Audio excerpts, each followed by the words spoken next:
Na'udzu billahi minasyaitonir rajim. Bismillahirrahmanirrahim. Assalamualaikum warahmatullahi wabarakatuh. Alhamdulillahi rabbil alamin. Assalatu wassalamu ala asyrafil anbiya'i wal mursalin wa ala alihi wa ashabihi ajma'in. Allahumma shalli ala sayyidina Muhammad wa ala alihi wa ashabihi wa man tabi'ahum bi ihsanin ila yaumiddin, amma ba'd. Yang pertama, marilah kita panjatkan puja dan syukur atas kehadirat Allah Subhanahu wa taala yang masih memberikan kita berbagai macam nikmat, nikmat iman, nikmat Islam, nikmat kesehatan, nikmat kesempatan, sehingga dengan nikmat tersebut Allah Subhanahu wa taala mengumpulkan kita bersama di masjid yang penuh akan keberkahan dan juga rahmat Allah Subhanahu wa taala. Tidak lain bentuk dari taqarrub ilallah dan juga bertafaqquh fid din, sama-sama kita menuntut ilmu agama Allah Subhanahu wa taala. Semoga apa yang kita laksanakan pada hari ini Allah catat di antara amalan terbaik kita di sisi Allah Subhanahu wa taala. Amin rabbal alamin. Salawat dan salam selalu kita sampaikan kepada junjungan kita, Rasul kita, suri tauladan kita, contoh kita, guru kita Nabi besar Muhammad sallallahu alaihi wasallam. Semoga salawat selalu tercurah kepada beliau, sunnah-sunnah selalu kita ikuti, dan juga semua amalan yang baik, amalan-amalan baik yang telah kita laksanakan sesuai dengan ajaran baginda Nabi sallallahu alaihi wasallam, sehingga nanti kita pertemukan bersama baginda Nabi sallallahu alaihi wasallam dan diberikan oleh syafaat oleh baginda Nabi sallallahu alaihi wasallam, serta sama-sama kita berjumpa di surga Firdaus kelak. Amin rabbal alamin. Bapak-bapak, ibu-ibu yang dirahmati Allah Subhanahu wa taala, untuk keberkahan lagi marilah kita buka pengajian kita dengan melapaskan lafaz al-basmalah. Bismillahirrahmanirrahim. Bapak-bapak, ibu-ibu yang dirahmati Allah Subhanahu wa taala, insyaallah kita akan melanjutkan pembahasan fikih kita masih di dalam bab salat, sub pembahasan tentang salat berjamaah. Pada pertemuan sebelumnya, alhamdulillah kita sudah membahas tentang bagaimana syarat menjadi seorang imam. Juga kita sudah membahas tentang hal-hal yang dimakruhkan bagi seorang imam. Kemudian juga hal-hal ataupun ketentuan-ketentuan yang bisa menghilangkan kesempurnaan di dalam kesempurnaan sholat. Kemudian hal-hal yang berhubungan dengan pembahasan imam dan juga makmum. Pada pertemuan kali ini, insya Allah kita akan membahas permasalahan-permasalahan ataupun hal-hal yang mungkin sering terjadi di sekitar kita, atau bahkan kita juga pernah mengalami hal tersebut. Tidak lain dan bukan bertujuan untuk agar apa yang kita laksanakan dalam salat berjamaah itu sesuai dengan tuntunan Nabi alaihi salatu wassalam, sehingga semua apa yang kita laksanakan bersama imam diterima dan dianggap dan juga dicatat sebagai amalan salat berjamaah. Yang pertama, bapak-bapak, ibu-ibu yang dirahmati Allah Subhanahu wa taala, pembahasan tentang aqallal jamaah au man tanaqidu bihil jamaah. Pembahasan tentang minimal kategori dinamakan berjamaah itu berapa jumlahnya, ataupun ada tak syarat di dalam pelaksanaannya. Aqallul jamaah isnan. Jelas ketika kita berbicara tentang jamaah, maka setidaknya ada dua wong di dalam solat tersebut. Ada yang sebagai makmum dan juga ada yang memimpin solat sebagai imam. Walau ma'as sobih inda syafi'iyah wal hanafiyah. Walaupun makmum kita itu budak kecil yang belum baligh, menurut Syafi'i dan juga Hanafi tetap dianggap solat berjamaah. Jadi Pak, kalau saya ngajak anaknya, apa-apa aja anaknya, ayo nak kita solat berjamaah. Allahu Akbar, anaknya juga melak Allahu Akbar. Maka kita sebagai orang tua yang baligh ini sudah mendapatkan pahala seperti berjamaah. Nah, anaknya tadi itu budak kecil tadi mana dapat pahala? Tetap balik ke pahala kepada orang tuanya. Budak kecil itu adamul mukallaf, belum dibebani atas kewajiban ataupun dalam sebuah ibadah. Pahalanya untuk siapa? Yang ngajar ke amalan tersebut, yaitu orang tuanya. Ya. Maka sudah dianggap berjamaah walaupun dengan sobi, seorang anak. Wala tanaqidul jama'ah ma'as sobi mumayyiz indal Malikiyah wal Hanabilah. Tetapi menurut dua ulama mazhab yang lain, Maliki dan Hanabilah, udah baca. Kan kita sudah membahas bahwasanya seorang dianggap sudah sah untuk melaksanakan ibadah itu ketika dia sudah baligh. Maka berjamaah itu imamnya harus baligh, makmumnya juga harus baligh.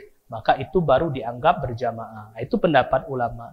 Tetapi mana Ustaz, apa yang nak kami ambil? Ambil pendapat madhab Syafi'i. Kalau kita setidaknya daripada idaknya anak kita bermain-bermain, tak kata kegiatan, lebih baik kita ajak berjamaah berdua dengan anak kita yang masih kecil.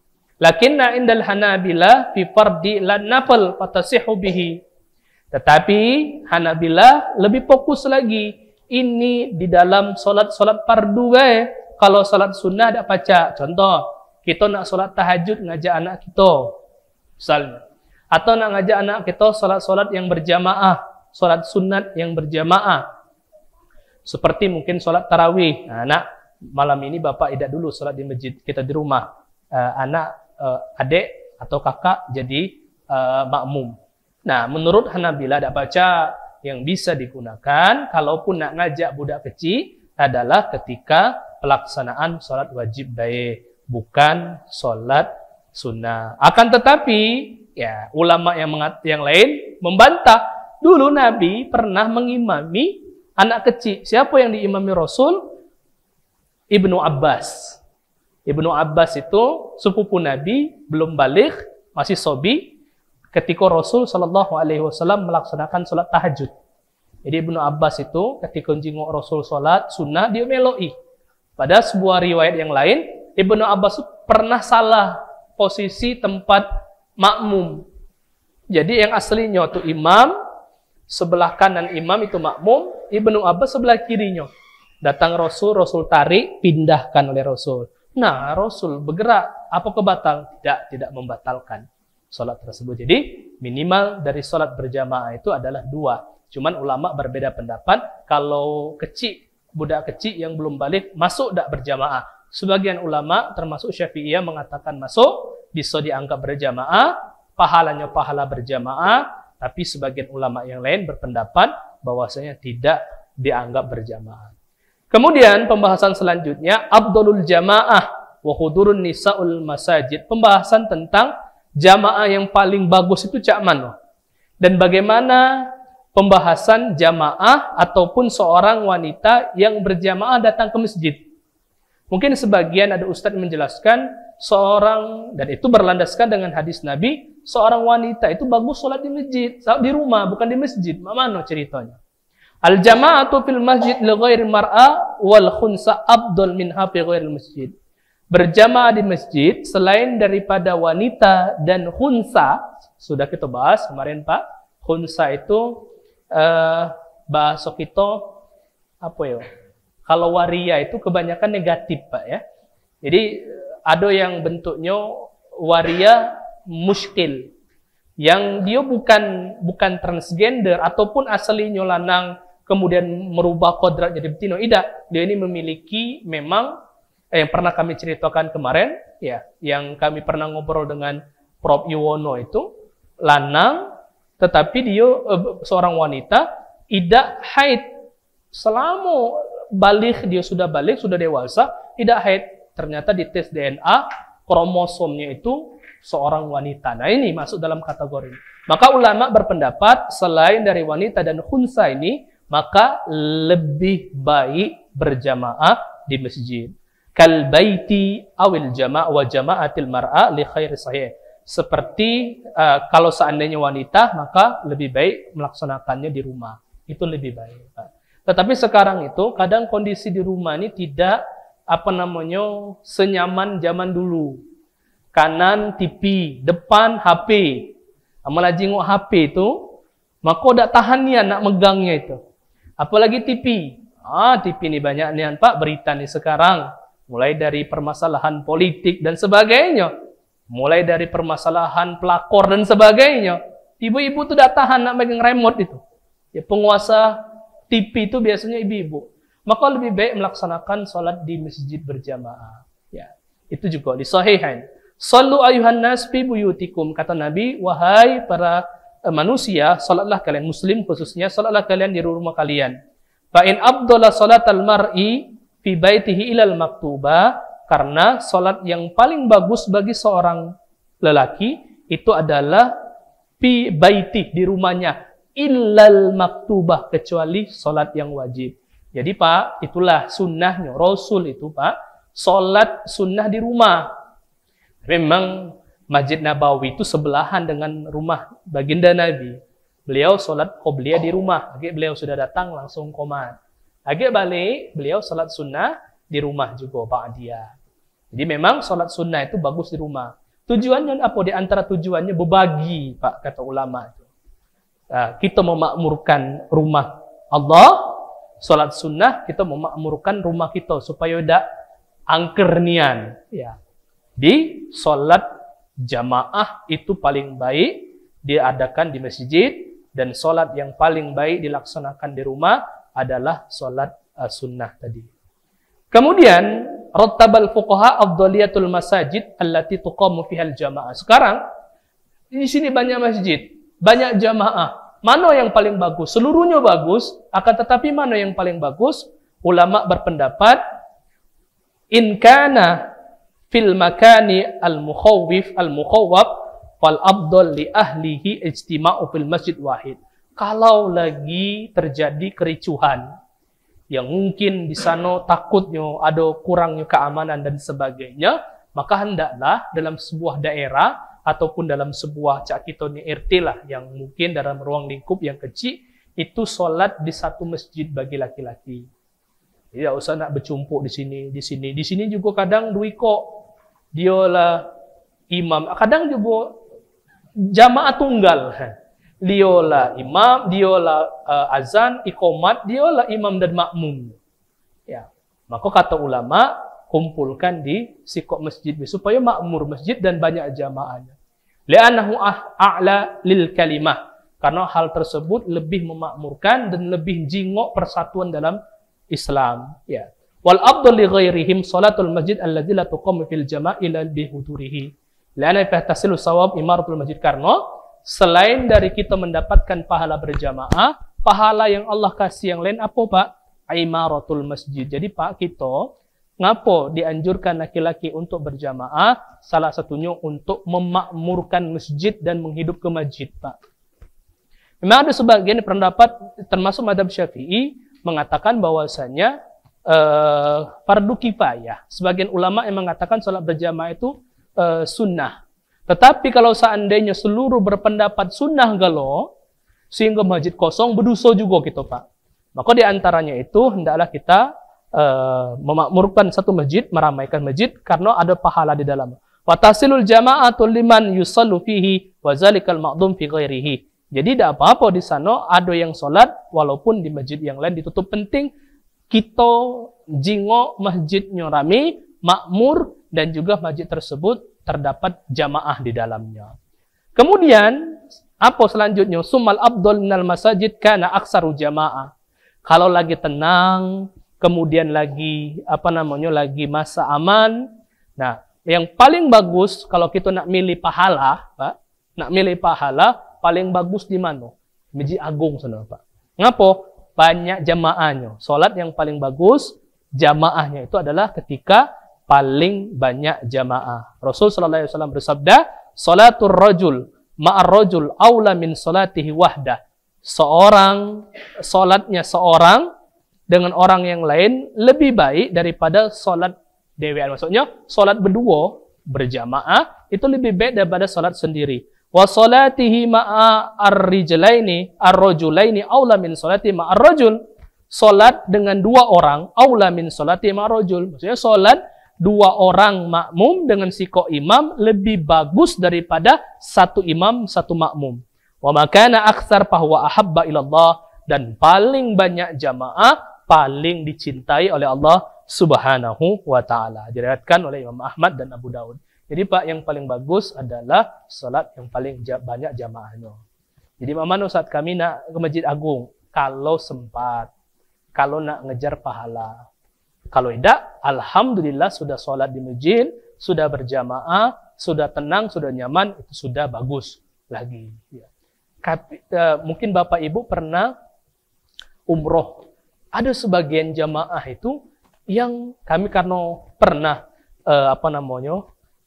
jadi mutawib, ada jamaah-jamaah yang padahal jutaan wong itu berharap bisa sholat di Masjidil Haram. Tetapi dia udah galak, Bu, ngapa udah galak sholat? Dah biarlah di sini deh, sama baik pahala. Yo, kita jelaskan bahwasanya beda sholat di Masjidil Haram, fadilahnya itu keutamanya banyak nian. Apa? Pertama, keutamaannya berbeda dengan masjid yang lain. Sholat di Masjidil Haram itu mendapatkan bukan 10 kali lipat, 100.000 kali lipat pahala. Itu yang pertama. Yang kedua, jamaahnya banyak, pahalanya dapat lagi. Dan masih banyak keuntungan-keuntungan yang lainnya. Kemudian, summal masjid aba'at abdul min sholatil aqrab. Sholat di masjid yang lebih jauh, lebih baik daripada sholat yang di masjid dekat. Jadi Pak, kalau seandainya rumahnya dekat sinilah, maka lebih bagus sholatnya di mana? Masjid Agung itulah. Iya, yang bagus. Kami kan ngatur ke yang bagus. Mak mana dengan Masjid Amal dengan ini, nak dijingokkan? Yo, Masjid Amal lebih besar, lebih banyak jamaahnya. Abdolnya lebih bagus, Masjid Amal. Tetapi, ya takutnya berdosa juga kita. Okay? Mentangge sudah kami sebutkan di sini, dah katik sholat masjid sini. Berdosa Pak kita. Karena kita masih dalam keadaan aman. Maka makmurkan masjid ini juga. Ya, tapi Abdul itu artinya yang lebih bagus. In a'zaman nasu fi salati ajran ab'aduhum fa ab'aduhum. Ya, maka Rasul bersabda bahwasanya seorang yang mendapatkan pahala yang besar itu ketika dia salat dengan berjalan kaki ke tempat yang lebih jauh jaraknya. Wa fadilatu awwalul waqtil afdal min intizari kasratil jama'. Kemudian salat awal waktu. Jadi Pak, memaknai awal waktu itu ketika sudah diazankan, kemudian ada qomat, nah itulah disebut dengan awal waktu tadi. Jadi bukan awal waktu itu karena ulama berbeda pendapat tentang makna awal waktu ini. Ada yang mengatakan awal waktu itu ketika maghrib jam 18.00, itulah azan, itulah awal waktu. Ada ulama berpendapat bukan awal waktu itu. Awal waktu itu walaupun jam 7 ataupun jam 19 nah dekat lagi isya dan itu diazankan dan itu diqomahkan, setelah iqomat itulah disebut dengan awal waktu tadi itu. Itu perbedaan pendapat ulama. Al-jama'atu lirijal fil masajid afdal illa iza kanat jama'atu fil bait aktsar. Nah ini mazhab Syafi'i Pak. Mana kalau seandainya masjid ini sepi, sikok imam, sikok makmum. Tetapi ada rumah, mungkin rumah kiai ini, ada pengajian dan rami. Maka dalam mazhab Syafi'i mengatakan afdal iza kanal jama'atu fil baiti aktsar. Maka yang jamaah di tempat kiai tadi walaupun bukan di masjid, karena lebih banyak itu lebih afdal dalam pelaksanaan. Tapi Pak, ini semua berbicara tentang afdal. Afdal itu apa? Ini baik, ini baik. Di antara kedua kebaikan ini pasti ada yang lebih baik. Nah, itu disebut dengan afdal. Bukan berarti buruk, bukan. Baik dengan baik yang lebih baik. Kalau buruk dengan baik, berarti itu namanya baik. Kalau baik dengan baik, maka ada yang disebut dengan terbaik. Nah, itulah disebut dengan afdal.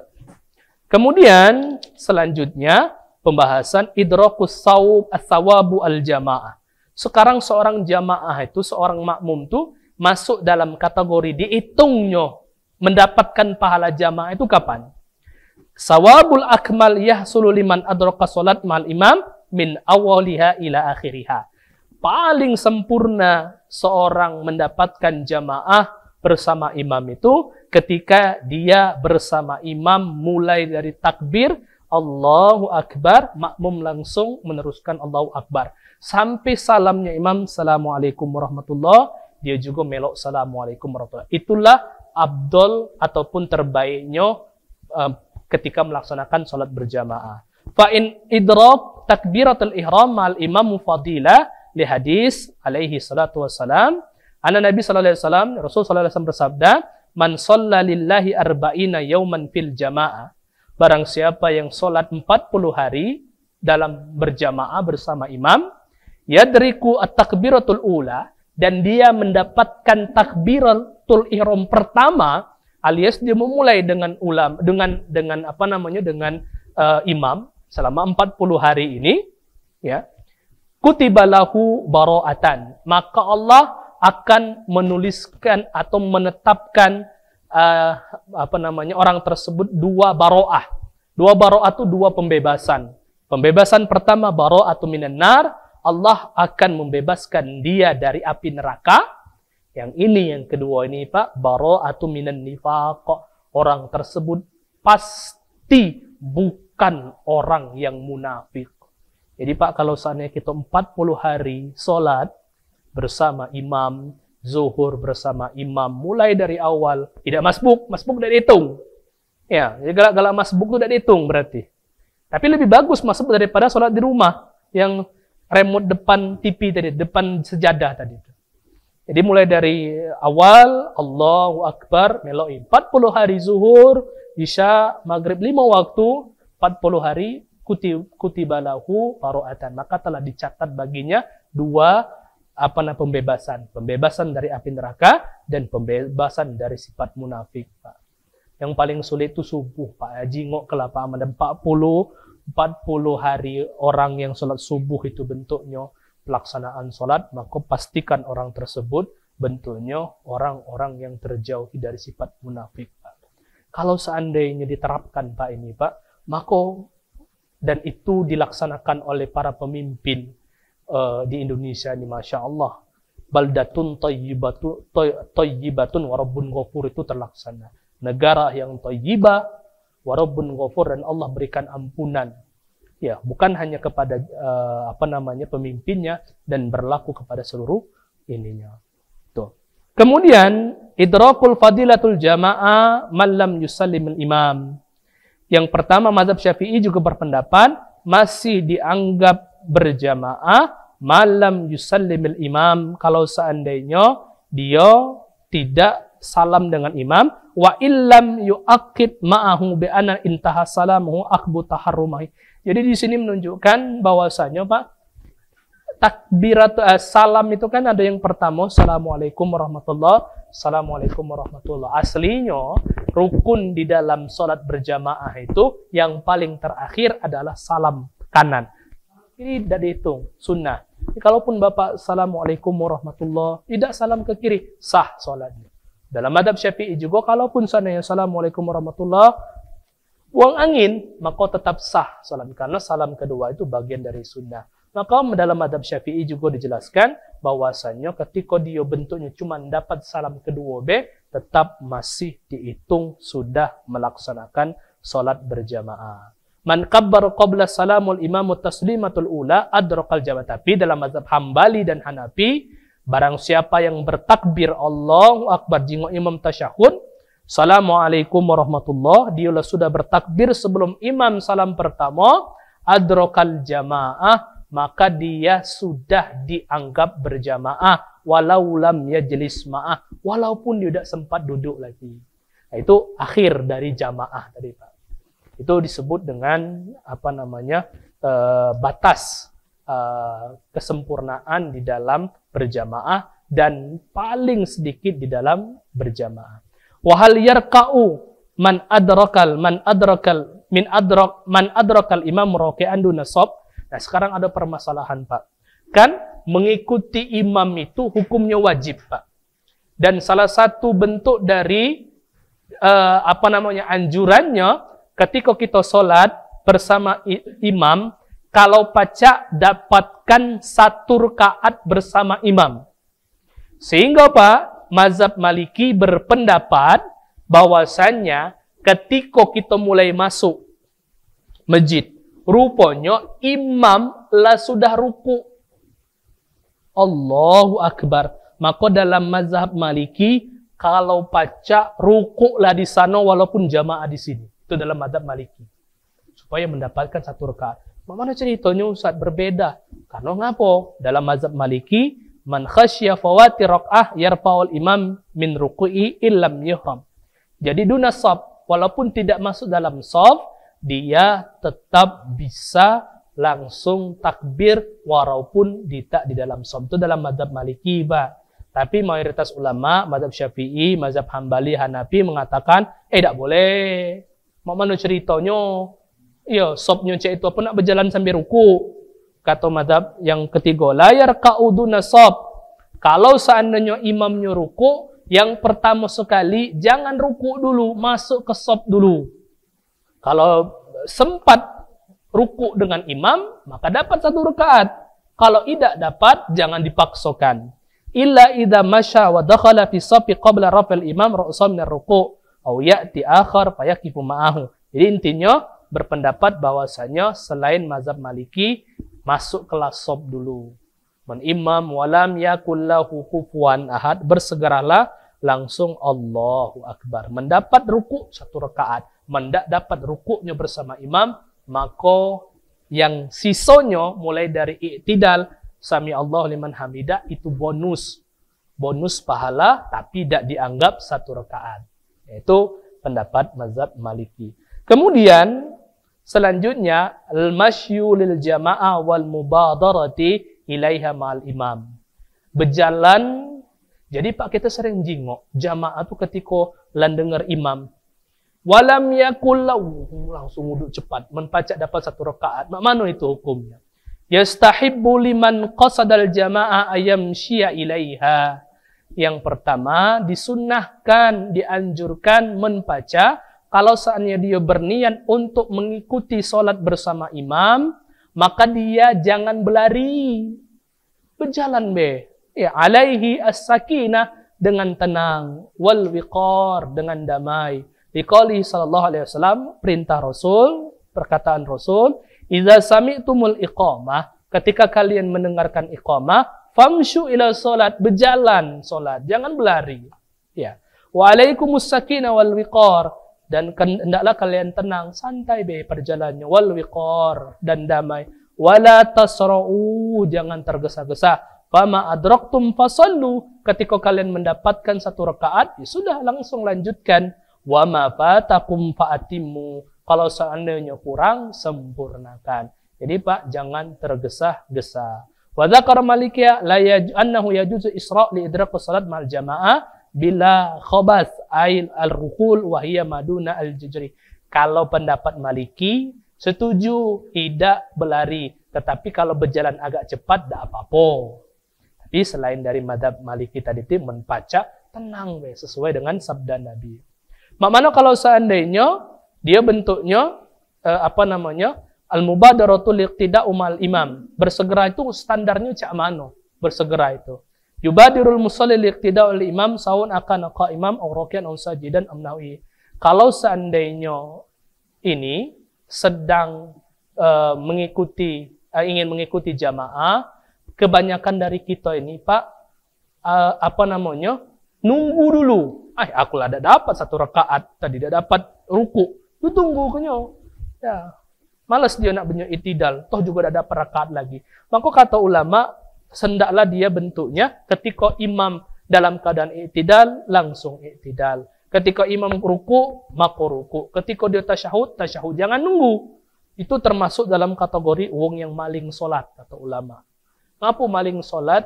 Ya namanya ketika laksanakan jamaah, nak mengikut dengan jamaah, kata Nabi tadi itu, fama adraktum fasallu, yang kalian lihat dari seorang imam, maka ikuti.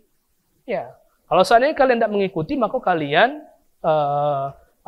maling solat tadi itu, kata ulama di dalam pelaksanaannya. Kemudian tikrarul jamaah fil masjid. Nah, sekarang pembahasan tentang bagaimana mengulang jamaah di masjid, diulang-ulang. Agak ada lagi jamaah pertama, agak ada jamaah lagi. Seperti kalau di masjid ini jarang Pak ya. Mungkin yang datang-datang ataupun yang telat. Yang sering itu ketika di mall, kadang maghrib itu 5 kali jamaah. Atau di tempat rest area, kan sering mengulang-ulang jamaah. Arabna fi makruhati salatu sabiqan anna Hanafiyah qalu yukrahu tiqrarul jamaah bil azan wal iqamah fi masjidil mahillah. Dalam mazhab Maliki, dalam mazhab Hanafi, mengulang-ulang salat berjamaah itu hukumnya makruh kalau seandainya azannya sekali dan iqamahnya sekali. Illa idza shalla bihi ma fihi awalan ghairi ahli wa ahli lakinna bi mukhafatihi al-adzan. Jadi di sini kecuali memang di sana bukan uang yang asli aja, yang di mana? Di pom bensin ataupun di mall dan sebagainya. Jadi wal muradu bil masjidil mahillatu ma lahul imamu jamaah ma'lumun, yang mana di sana tidak ada imam tetap di sana, maka dibolehkan.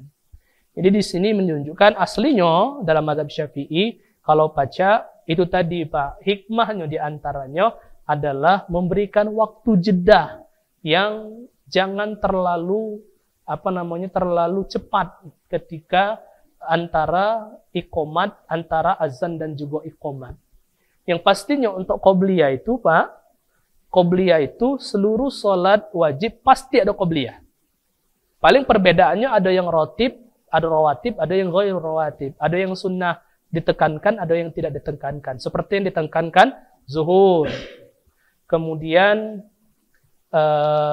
sisanya tidak ditekankan. Maghrib tidak ditekankan, Isya tidak ditekankan, Asar tidak terlalu ditekankan. Ya, maka selain daripada itu, ada ulama berpendapat dibolehkan untuk langsung, ada yang ulama mengatakan kalau pacak kasih waktu, mungkin ada yang pengen sholat sunnah. Setelahnya ba'diyah, kalau ba'diyah sholat, ada ba'diyah, ada yang katik. Setelah sholat asar, dak katik ba'diyah. Setelah sholat subuh, dak katik ba'diyah. Sisanya setelah sholat zuhur, setelah sholat maghrib, setelah sholat isya, itu masuk dalam kategori ba'diyah yang sangat dianjurkan. Sebagaimana yang sudah kita pernah bahas, Rasul tidak pernah meninggalkan, kata Imam Ibnu Umar, aku tidak pernah jingok Rasul meninggalkan 10 rakaat. 2 rakaat sebelum subuh, 2 rakaat sebelum zuhur, 2 rakaat sesudah zuhur, 2 rakaat setelah maghrib, 2 rakaat setelah maghrib, 2 rakaat setelah isya tadi itu. Maka hendaklah seorang muazzin memberikan waktu jeda. Kalau di masjid yang besar, Pak, maka harus lebih panjang lagi. Mungkin Bapak pernah umroh ataupun di Masjidil Haram itu bahkan subuh itu setengah jam. Subuh itu setengah jam. Kami tahu setengah jam apa? Kami dulu pernah tinggal di Bukit Ajiat itu, Ustadz. Iya, kan namanya mahasiswa umroh, backpacker sebulan di sana. Jadi nyewa yang rumah-rumah pucuk itu. Dari pucuk itu, bukit itu sampai ke Masjidil Haram itu kami hitung 20-an sampai 25 menit. Turun bukit itu, Be. Ya, aman sudah azan, biasanya sebentar lagi komat pasnya. Jadi di sini kami ngitung bahwasanya jeda antara maghrib, antara azan dan iqamat itu diberikan waktu. Ya. Jadi di sana supaya tujuannya apa? Supaya tidak terjadi tiqrarul jamaah, pengulangan jamaah lagi. Itu lebih bagus melaksanakan 1 kali jamaah daripada diulang-ulang terus jamaahnya tadi. Kemudian i'adatul munfarid salatul jamaah. Ini kami tinggalkan, Pak. Kita membahas tentang 3 jenis ibadah salat sesuai dengan waktunya. Kemudian waktu istihbabul qiyamul jama'ati salat. Nah ini Pak, ketika qomat, bagusnya itu kapan? Allahu Akbar, syahadu la ilaha illallah, syahadu anna Muhammadar Rasulullah, hayya 'alas shalah, hayya 'alal falah, qad qamatis shalah. Nah, kapan yang bagus itu apa? Apakah setelah habisnya ataukah hanya sebatas hayya 'alas shalah karena ada yang menunjukkan makna marilah kita melaksanakan salat? Arabna fil bahsil ahkamul iqamatis salat. Lagi insyaallah kita bahas Pak tentang azan dan iqamat. Sama-sama kita sama-sama belajar, Pak. Ada azan dan iqamat yang batal. Jadi bukan sholat Pak yang batal. Azan iqamat itu juga ada batalnya. Lagi kita bahas, Pak. Kemudian ada kesalahan-kesalahan yang fatal. Ada kesalahan-kesalahan yang fatal, ada kesalahan-kesalahan yang tidak dianggap fatal, tapi tetap kesalahan, Pak. Dan itu sering dikumandangkan oleh muazin. Sehingga takutnya batal. Kalau batal mana? Tidak dapat pahala wong tersebut. Jadi ulama berpendapat Pak bahwasanya di antara pahala yang paling besar itu adalah imam dan muazzin. Bahkan dalam sebuah hadis muazzin itu agak dipanggil, dimasukkan golongan yang panjang leher. Allah panggil, mana golongan panjang leher? Ditanya oleh sahabat, siapa ya Rasulullah golongan panjang leher itu? Wong yang galak azan ini, sampai lehernya ke kanan ke kiri itu. Itu ahli surga. Tapi ada kebanyakan azannya ini batal, tidak dianggap. Nah, itu kita bahas, Pak. Jadi di dalam pembahasan azan dan iqamah ini ada pembahasan tentang mana bagusnya jamaah. Karena kita bahas tentang jamaah, bagusnya kapan? Karena kita karena kita ini Pak ngambil selalu pahala di setiap sisi di dalam pelaksanaan ibadah. Hanafi berpendapat ila anal musalli yaqumu inda hayya 'alal falah. Kata mazhab Hanafi, hayya 'alal falah itu berdirilah. Hayya 'alal shalah, hayya 'alal falah, berdiri. Sebut qad qamatis shalah. Menurut mazhab Hambali, ila annahu yaqumu inda qad qamatis shalah. Artinya apa? Telah didirikan salat, maka berdirilah kita. Mazhab Syafi'i berpendapat annahu yaqumu inda intiha'il muqim minal iqamah. Ketika sudah selesai dari iqamat. Allahu Akbar, Allahu Akbar, la ilaha illallah, baru bertegak. Itu mazhab Syafi'i. Mazhab Maliki, zalika mauqul ila qadri taqatin nas. Mazhab Maliki ini enjoy sedikit apa? Sesanggup kamu. Macam kamu capek ni, tidak apa-apa di akhir. Men kamu lah siap ni, nak dapat jamaah di depan, maka Allahu Akbar lah bertegaklah. Ya. Jadi intinya di sini ulama berpendapat bahwasanya untuk ketentuan dak kati. Akan tetapi yang paling bagus kata ulama adalah yang langsung menyegerakan memenuhi panggilan dari muazzin. Jadi muazzin itu bukan hanya bermakna wong yang azan, wong yang iqamah pun disebut muazzin. Jadi Allahu Akbar, syahada la ilaha illallah, syahada Muhammad, hayya 'ala shalah. Terimalah perintah salat. Hayya 'ala shalah itu bukan artinya mari kita salat, bukan. Hayya 'ala shalah, terimalah perintah salat, langsung bertegak. Itu kata ulama lebih bagus. Karena ngapa? Itu merupakan panggilan dari salat. Kemudian yang terakhir, Pak, pembahasan terakhir yang berhubungan dengan jamaah ini, uzur. Nah, pembahasan uzur sudah kita bahas. Ada uzur yang secara umum seperti hujan, bencana alam, pembahasan tentang ketidakmampuan salat berjamaah. Ada yang uzur secara khusus yang terjadi setiap individu, sakit, ajus, lemah, atau mempunyai penyakit-penyakit yang tidak bisa salat dikarenakan takutnya netes najis dan sebagainya, maka itu termasuk uzur-uzur yang dibolehkan untuk tidak melaksanakan salat di masjid. Bapak-bapak, ibu-ibu yang rahmati Allah Subhanahu wa taala, itulah pembahasan tentang hal-hal yang berhubungan tentang kesempurnaan berjamaah. Pada pertemuan yang akan datang kita bahas tentang shop, urusan shop berjamaah. Termasuk yang pernah ditanyakan, mana budak kecil yang galak masuk ke dalam shop jamaah itu.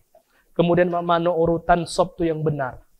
Lanang, tua dulu, muda dulu dan sebagainya. Termasuk yang di belakang imam ini, ada hadis ataupun dalil ataupun pendapat ulama yang menyatakan bahwasanya di belakang imam ini harus orang-orang yang terpenuhi syarat untuk menjadi seorang imam. Bapak-bapak, ibu-ibu yang dirahmati Allah Subhanahu wa taala, itulah tadi pembahasan tentang kesempurnaan dan afdholiyah, keutamaan di dalam pelaksanaan salat berjamaah. Bapak-bapak, ibu-ibu yang dirahmati Allah Subhanahu wa taala, itulah tadi pembahasan tentang salat berjamaah, hal-hal yang berhubungan dengan salat berjamaah.